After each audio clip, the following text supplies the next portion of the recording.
Vous êtes-vous déjà demandé pourquoi, dans les moments décisifs de votre vie amoureuse, une voix intérieure semble vous guider vers quelque chose que vous ne pouvez pas expliquer rationnellement?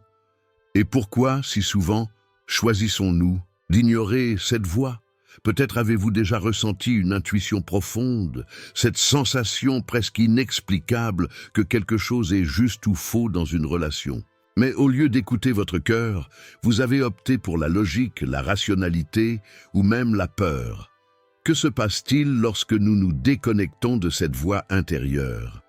Et, plus important encore, que fait votre esprit pour compenser ce silence?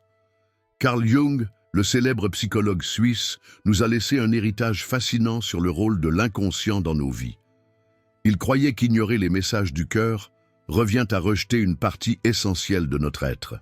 Le cœur, dans la vision de Jung, n'est pas seulement un organe physique, il est le symbole du soi, l'expression la plus authentique de notre essence. En l'ignorant, nous créons une division interne qui peut déclencher une série de conflits émotionnels, particulièrement dans le domaine des relations. Réfléchissez-y. Combien de fois avez-vous pris une décision amoureuse basée uniquement sur la logique, en ignorant complètement ce que vous ressentiez? Peut-être parce que la logique semblait plus sûre, plus rationnelle. Mais cette décision a-t-elle vraiment apporté la paix? Ou votre esprit a-t-il simplement trouvé des moyens de justifier quelque chose que, au fond, vous saviez ne pas être le meilleur pour vous? Cette déconnexion entre le cœur et l'esprit est plus courante qu'on ne le pense. Nous vivons dans une culture qui valorise la raison par-dessus tout, qui nous apprend à réprimer nos émotions et à éviter les vulnérabilités. Dans les relations, cela se traduit par des choix qui privilégient souvent l'apparence de la stabilité au détriment de l'authenticité émotionnelle. Mais la vérité est qu'ignorer le cœur ne résout pas les problèmes. Cela ne fait que les repousser. Et pendant que nous repoussons, l'esprit, silencieusement, tente de combler le vide laissé par cette déconnexion. Jung nous avertit que lorsque nous réprimons nos véritables sentiments, ces émotions ne disparaissent pas. Elles se transforment en ombre, des parties cachées de nous-mêmes qui se manifestent de manière inattendue. Avez-vous déjà ressenti une colère inexplicable dans votre relation? Ou peut-être avez-vous projeté vos insécurités sur l'autre sans même vous en rendre compte? Ce sont des signes que quelque chose en vous est ignoré. Et voici le point crucial. Le cœur ne se tait jamais complètement. Il peut être étouffé, ignoré, voire discrédité, mais il trouve toujours un moyen de se manifester. Lorsque vous refusez d'écouter votre cœur, l'esprit ou la raison prend le contrôle. Mais ce que fait l'esprit n'est pas toujours bénéfique. Il crée des défenses, des rationalisations et des schémas qui, au lieu d'apporter de la clarté, nous conduisent souvent à répéter les mêmes erreurs dans nos relations. Par exemple, vous êtes-vous déjà retrouvé dans des cycles répétitifs? Dans vos relations, peut-être choisissez-vous des partenaires qui, au fond, reproduisent les mêmes comportements qui vous ont blessé par le passé. Ou peut-être avez-vous peur de vous ouvrir complètement, érigeant des barrières émotionnelles qui éloignent ceux qui pourraient vraiment vous aimer. Ces schémas ne sont pas une coïncidence. Ils sont la manière dont l'esprit tente de gérer la douleur, de ne pas écouter le cœur. Mais pourquoi faisons-nous cela? Pourquoi ignorons-nous le cœur, même en sachant qu'il possède une sagesse unique? La réponse réside dans la peur. Le cœur est vulnérable, et écouter sa voix signifie affronter des vérités que nous ne sommes pas toujours prêts à accepter. Cela signifie renoncer au contrôle et permettre à des émotions profondes de surgir. Et cela peut être effrayant. Cependant, Jung nous rappelle que le courage d'écouter le cœur est essentiel à notre croissance émotionnelle. Il croyait que le véritable amour et la véritable connexion ne peuvent s'épanouir que lorsque nous sommes alignés avec notre essence. Cela signifie que pour construire des relations saines et authentiques, nous devons apprendre à écouter ce que le cœur a à dire, même lorsque c'est inconfortable. Imaginez un instant à quoi ressemblerait votre vie amoureuse si vous faisiez vraiment confiance à la sagesse de votre cœur. À quoi ressemblerait-il de laisser votre cœur guider vos choix plutôt que de le réduire constamment au silence par l'esprit?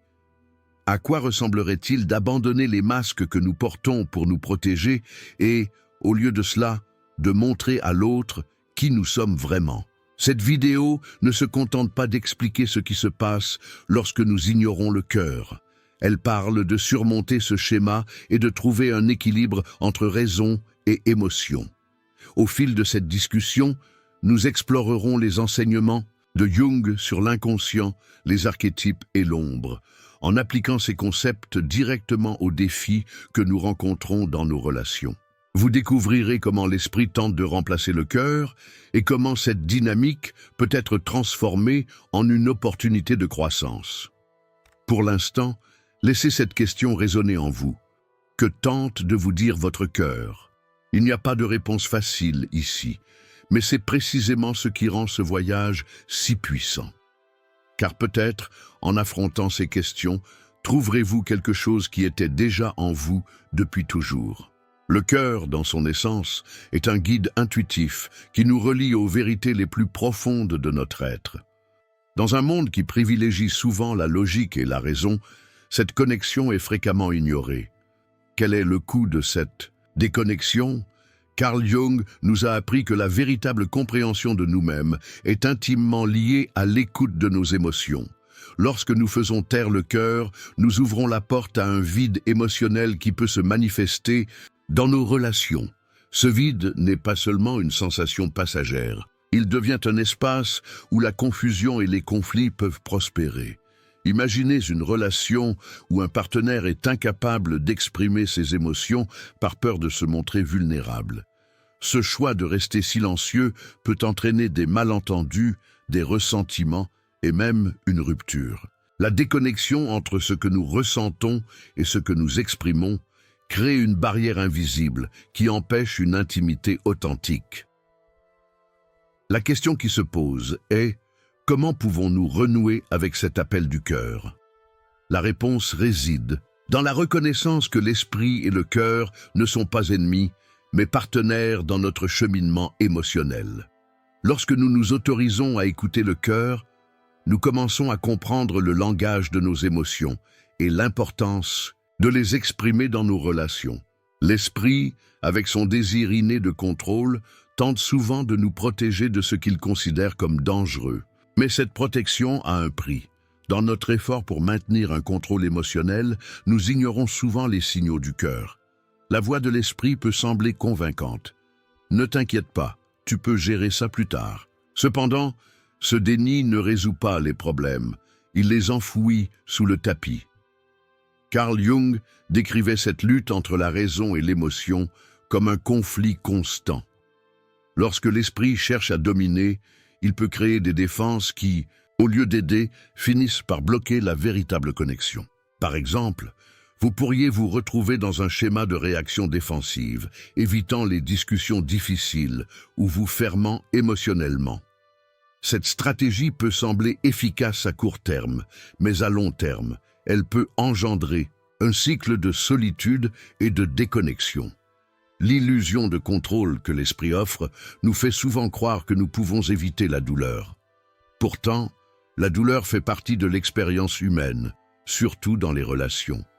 En acceptant cette douleur, au lieu de la fuir, nous ouvrons un espace pour la guérison et la croissance. L'amour véritable exige le courage d'affronter ces vérités difficiles et aussi challenging que cela puisse être, cela peut nous mener à une relation plus profonde et significative. Carl Jung parlait souvent des archétypes qui représentent des schémas universels de comportement et d'émotion. L'un des archétypes les plus pertinents dans le contexte des relations est celui de la division interne. Lorsque nous choisissons d'ignorer ce que notre cœur nous dit, nous créons un conflit entre notre véritable essence et la persona que nous présentons au monde. Cette division peut se manifester de diverses manières, dans la façon dont nous nous comportons dans une relation, dans le choix de nos partenaires, ou même dans notre manière de gérer le rejet. Souvent, nous attirons des personnes qui reflètent nos propres insécurités ou peurs, perpétuant un cycle de douleur et de désillusion. Lorsque nous ne sommes pas en phase avec notre cœur, Les choix que nous faisons peuvent être plus réactifs que conscients. La question que nous devons nous poser est: comment pouvons-nous réunir ces parties de nous-mêmes? Le chemin vers l'intégration commence par l'acceptation. Accepter nos émotions, même les plus inconfortables, est une étape cruciale pour guérir cette division interne. Lorsque nous apprenons à honorer à la fois la raison et l'émotion, nous commençons à construire des relations plus authentiques et connectées. L'esprit, dans sa tentative de nous protéger, développe des mécanismes de défense qui peuvent obscurcir notre perception de la réalité. Ces mécanismes, comme le déni, la projection ou la rationalisation, agissent comme des barrières qui nous empêchent de faire face à nos véritables émotions. Par exemple, lorsque nous projetons nos insécurités sur notre partenaire, nous évitons en réalité de regarder en nous-mêmes et de confronter nos propres peurs. Quand un partenaire exprime un sentiment qui nous dérange, la réponse naturelle peut être défensive. « Tu exagères ». Cette réaction non seulement invalide ce que ressent le partenaire, mais nous empêche également de voir la situation avec clarté. C'est ici que l'ombre, un concept central dans la psychologie de Jung, entre en jeu. L'ombre représente tout ce que nous rejetons ou ignorons en nous-mêmes. Elle se manifeste dans nos relations, créant des dynamiques dysfonctionnelles qui peuvent être douloureuses. Reconnaître ces mécanismes est la première étape pour les surmonter. En prenant conscience de la manière dont notre esprit tente de nous protéger, nous pouvons commencer à briser ces barrières. Cela ne signifie pas que la douleur disparaîtra, mais que nous serons mieux équipés pour y faire face de manière saine. Lorsque nous ignorons nos émotions, elles se transforment en ombres, des parties de nous que nous refusons de reconnaître. Ces ombres peuvent surgir de manière inattendue, sous forme de colère, de jalousie ou même de tristesse. Souvent, ces émotions non résolues se manifestent dans nos relations, créant des tensions qui peuvent mener à une rupture. Carl Jung souligne que confronter l'ombre est essentiel pour la croissance personnelle. Lorsque nous mettons en lumière ces parties cachées de nous-mêmes, nous commençons à les intégrer dans notre conscience. Ce n'est pas seulement un processus de connaissance de soi, mais aussi une manière d'améliorer nos relations. En reconnaissant nos propres faiblesses et vulnérabilités, nous pouvons nous connecter plus profondément avec les autres. Par exemple, en admettant que vous avez peur d'être abandonné, vous pouvez commencer à aborder cette peur de manière plus ouverte avec votre partenaire. Cela peut non seulement apaiser votre propre anxiété, mais aussi permettre à votre partenaire de mieux comprendre ce que vous traversez. En fin de compte, cette pratique d'auto-acceptation et de vulnérabilité peut transformer la dynamique d'une relation, favorisant une connexion plus authentique et empathique. L'intuition est le langage silencieux du cœur, une sorte de boussole émotionnelle qui nous guide dans les moments d'incertitude. Cependant, l'esprit perçoit souvent l'intuition comme une menace à son contrôle. Ce conflit crée une guerre interne invisible où la raison tente d'invalider ce que vous ressentez. Dans les relations, cette guerre se manifeste par des doutes constants. Est-ce que j'exagère? Est-ce vraiment important? Carl Jung nous enseigne que l'intuition n'est ni un caprice ni une invention sans fondement. Elle est, au contraire, une connexion directe avec l'inconscient, un portail qui nous permet d'accéder à des vérités que la raison ne peut souvent pas saisir. Lorsque nous ignorons l'intuition dans une relation, nous nous retrouvons fréquemment prisonniers de cycles d'insatisfaction et de regret. Par exemple, peut-être avez-vous ressenti au début d'une relation que quelque chose n'allait pas, mais au lieu de faire confiance à ce sentiment, vous l'avez écarté, le jugeant irrationnel. Des mois ou des années plus tard, vous réalisez que ce premier instinct était juste. La question n'est pas de savoir si l'esprit a tort ou si le cœur a raison, mais comment intégrer ces deux voies pour prendre des décisions plus équilibrées. La clé pour résoudre cette guerre est d'apprendre à écouter l'intuition sans peur. Cela ne signifie pas abandonner la logique, mais donner au cœur l'espace d'exprimer sa voix. Demandez-vous, Que cherche à me montrer cette sensation? Souvent, l'intuition est un signal d'alerte pour quelque chose qui mérite votre attention. En l'honorant, vous renforcez non seulement votre connexion avec vous-même, mais vous améliorez également la qualité de vos relations. Lorsque nous réprimons nos émotions, elles ne disparaissent pas. Au contraire, elles s'accumulent, comme un barrage sur le point de céder. Cette accumulation émotionnelle peut engendrer des conflits internes qui, inévitablement, se reflètent dans les relations. Carl Jung croyait que les émotions réprimées se manifestent sous forme de symptômes physiques ou comportementaux tels que l'anxiété, l'irritabilité ou même des maladies psychosomatiques. Dans une relation, le poids des émotions réprimées peut être écrasant.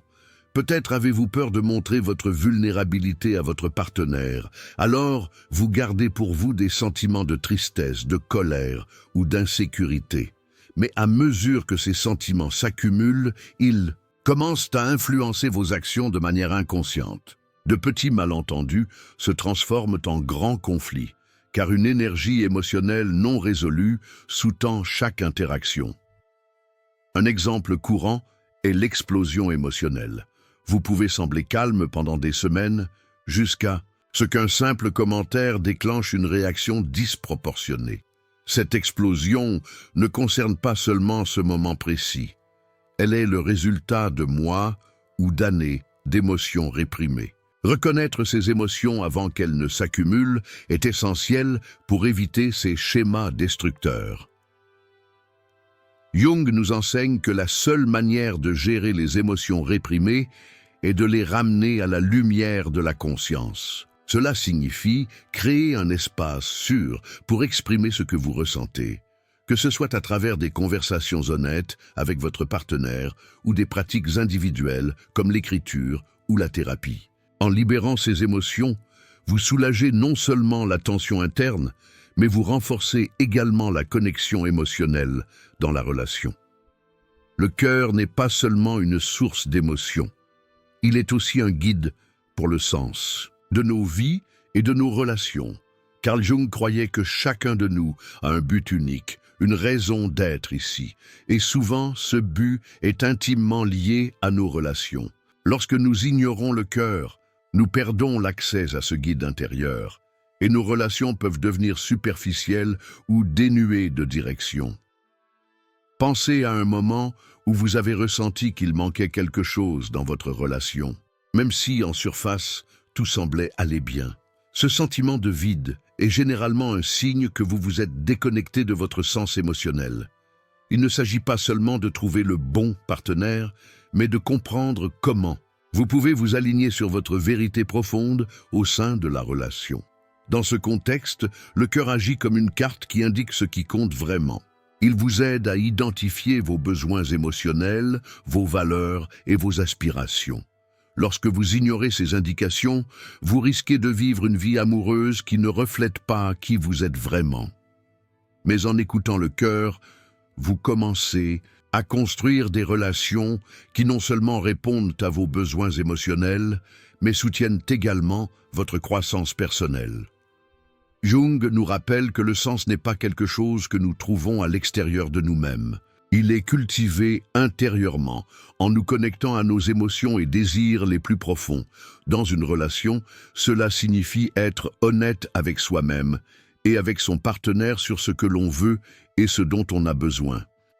C'est un acte de courage, mais aussi le chemin vers une vie amoureuse plus authentique et significative. Le cœur parle un langage unique, riche en symboles et métaphores, qui échappe souvent à la compréhension logique de l'esprit. Carl Jung a consacré une grande partie de son œuvre à explorer comment les symboles agissent comme des ponts entre le conscient et l'inconscient. Dans les relations, ces symboles peuvent apparaître sous forme de rêves, d'intuitions ou même de petits signes dans la vie quotidienne qui nous invitent à réfléchir. Par exemple, peut-être rêvez-vous de manière répétée d'une situation où vous essayez de communiquer avec votre partenaire, mais il ne vous entend pas. Ce rêve peut refléter des sentiments réprimés de déconnexion ou de frustration. Ou peut-être ressentez-vous une sensation inexplicable qu'un changement est nécessaire, sans pouvoir l'expliquer précisément. Ce sont des exemples de la manière dont le cœur tente de communiquer avec nous à travers des symboles. La question est, prêtez-vous attention à ces signes ou les rejetez-vous comme insignifiants? Jung nous enseigne qu'ignorer ces symboles revient à ignorer un message important envoyé par notre inconscient. Ils existent pour nous aider à comprendre ce qui se passe à un niveau plus profond, tant en nous-mêmes que dans nos relations. Une manière de commencer à décrypter ce langage symbolique est de consacrer du temps à la réflexion. Demandez-vous, que peut vouloir me dire ce sentiment ou ce rêve? En commençant à écouter et à interpréter les symboles du cœur, vous ouvrez un canal de communication avec votre moi profond, permettant à vos émotions de guider vos actions de manière plus consciente.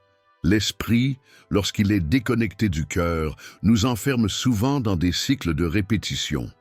Ces cycles, souvent inconscients, peuvent nous amener à reproduire les mêmes erreurs dans les relations, même lorsque nous jurons de ne plus les commettre. Carl Jung décrivait ces schémas comme des comportements archétypiques, façonnés par nos expériences passées et nos émotions réprimées.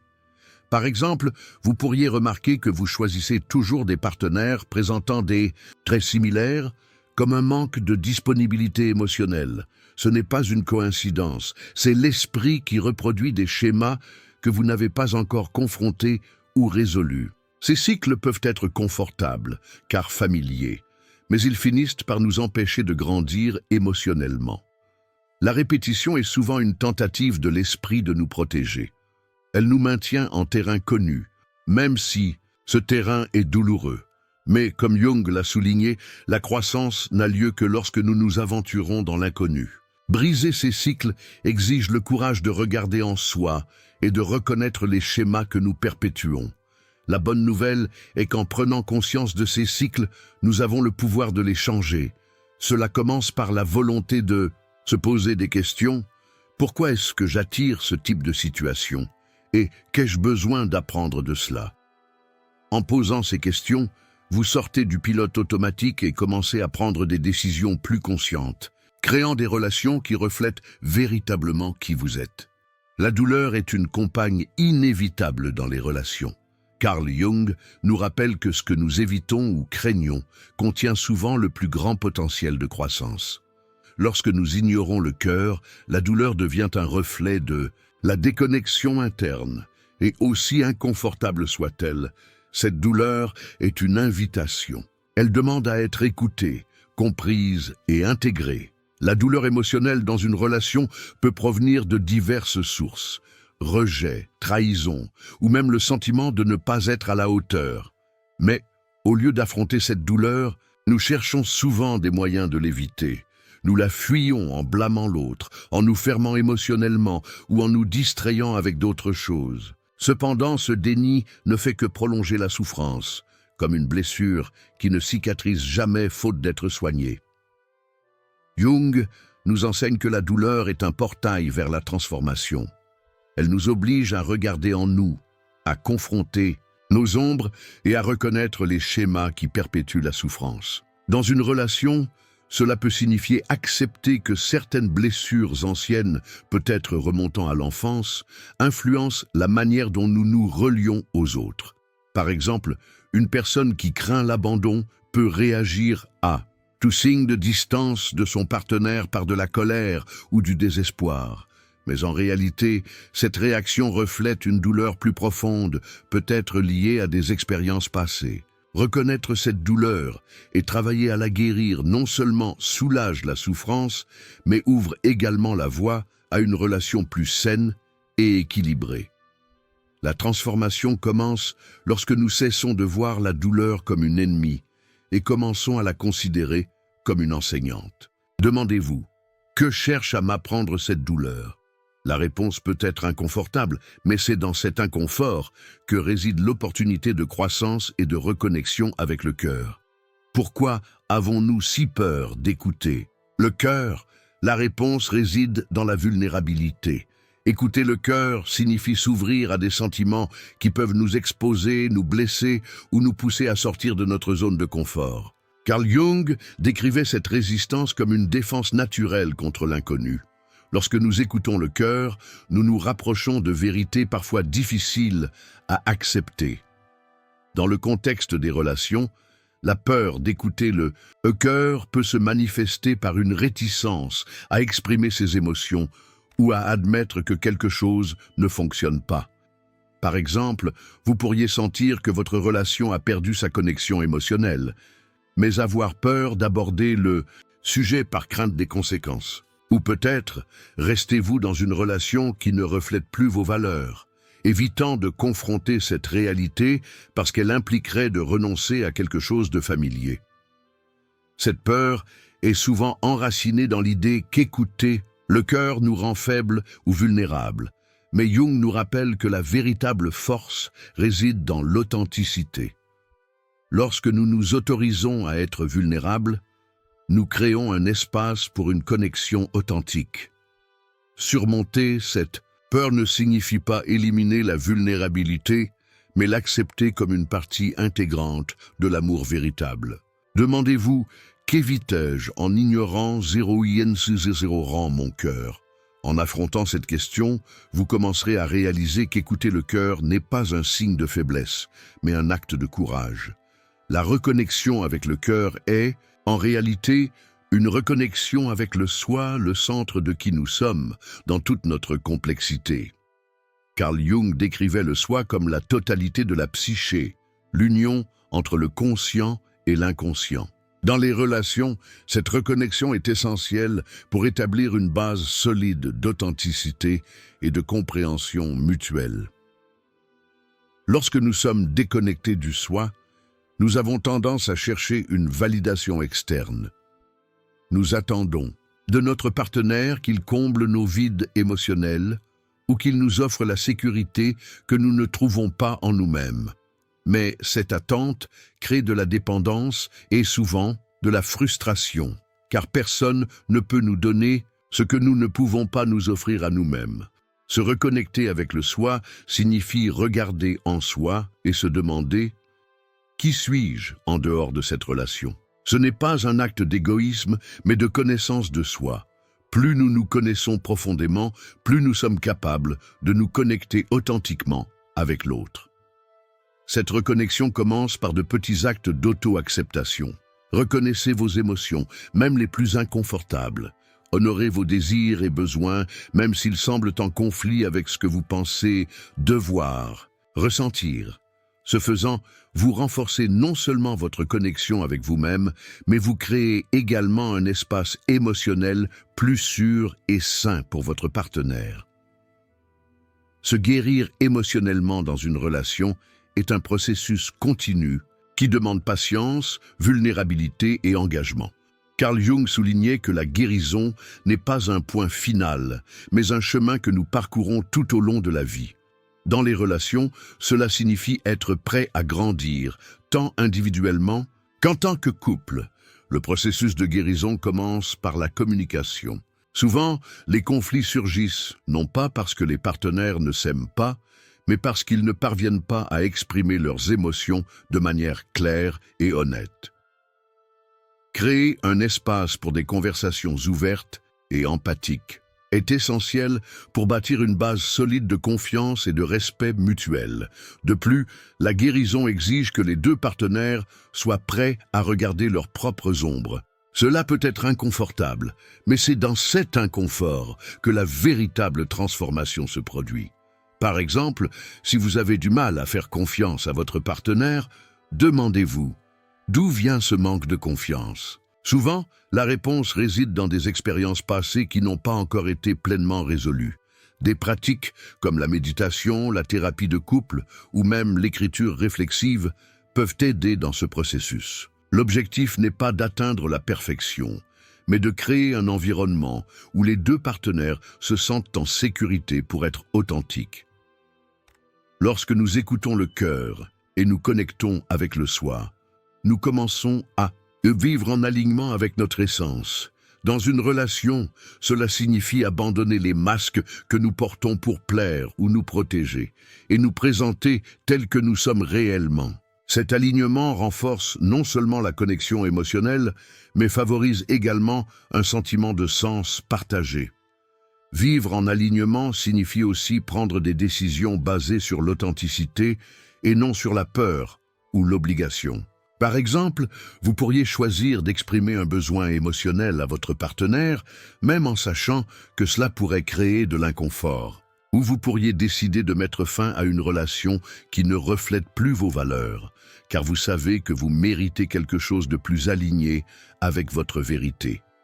Jung croyait que vivre en alignement avec le cœur est le chemin vers l'individuation, le processus de devenir la personne que nous sommes destinés à être. Dans les relations, cela ne signifie pas perdre son identité individuelle, mais trouver un moyen de grandir ensemble, tout en respectant les besoins et les limites de chacun. Demandez-vous, que signifie vivre en alignement avec mon cœur ? Cette question n'a pas de réponse unique, mais elle est une invitation à explorer ce qui compte le plus pour vous et comment cela se reflète dans vos relations. Au fil de ce voyage, nous avons exploré la dynamique complexe entre le cœur et l'esprit et comment cette relation influence profondément nos liens affectifs. Le moment est venu de réfléchir à ce que signifie véritablement s'éveiller aux vérités que nos cœurs ont à nous offrir. L'éveil du cœur n'est pas seulement un processus de découverte de soi, c'est une transformation radicale qui peut changer la manière dont nous nous relions à nous-mêmes et aux autres. Lorsque nous choisissons d'écouter notre cœur, nous faisons le premier pas vers une vie plus authentique et significative. Ce choix exige du courage, car il implique de faire face à nos vulnérabilités et aux ombres que nous préférons souvent ignorer. Pourtant, c'est dans cet espace de vulnérabilité que réside le véritable pouvoir. L'authenticité émotionnelle nous connecte non seulement à notre propre essence, mais nous permet également de tisser des liens plus profonds et sincères avec ceux qui nous entourent. Rappelez-vous les enseignements de Carl Jung, qui nous a montré que l'inconscient et le conscient doivent coexister en harmonie. En nous autorisant à ressentir et à exprimer nos émotions, nous intégrons des parties de nous-mêmes qui autrement resteraient cachées. Ce processus d'intégration est essentiel à l'individuation, le chemin pour devenir pleinement qui nous sommes. Dans une relation, cela signifie que les deux partenaires doivent être prêts à s'ouvrir et à se rendre vulnérables, permettant à la connexion de s'approfondir. L'éveil du cœur nous invite également à repenser notre manière de gérer la douleur et la déception. Au lieu de voir la douleur comme une ennemie, nous pouvons commencer à la considérer comme une enseignante précieuse. Chaque expérience douloureuse a quelque chose à nous apprendre, et en l'accueillant, nous trouvons le chemin de la guérison et de la croissance. Cela ne signifie pas que la douleur disparaîtra, mais que nous apprendrons à la traverser avec plus de grâce et de compréhension. À mesure que vous progressez dans votre cheminement émotionnel, posez-vous cette question: comment puis-je honorer mon cœur dans mes relations ? Cette interrogation est une invitation à explorer vos émotions, à vous autoriser à être vulnérable et à rechercher des connexions authentiques. Ce faisant, vous créez un espace sûr pour vous-même, tout en invitant les autres à vous rejoindre dans cette quête d'authenticité et de vérité. L'amour, dans son essence la plus pure, est le reflet de ce qui se produit lorsque nous écoutons nos cœurs. C'est un espace où deux âmes se rencontrent, non pas pour se compléter, mais pour se soutenir mutuellement dans leur voyage de découverte de soi. Lorsque vous vous engagez à vivre en alignement avec votre cœur, vous devenez un phare pour ceux qui vous entourent, les inspirant à faire de même. Enfin, souvenez-vous, l'éveil du cœur est un voyage continu. C'est un engagement quotidien à écouter, apprendre et grandir. Sur ce chemin, vous rencontrerez des défis, mais vous découvrirez également la beauté de vous connecter profondément avec vous-même et avec les autres. N'ayez pas peur de vous autoriser à ressentir, à aimer et à être aimé. Le cœur est un guide sage et en le suivant, vous découvrirez un monde de possibilités infinies.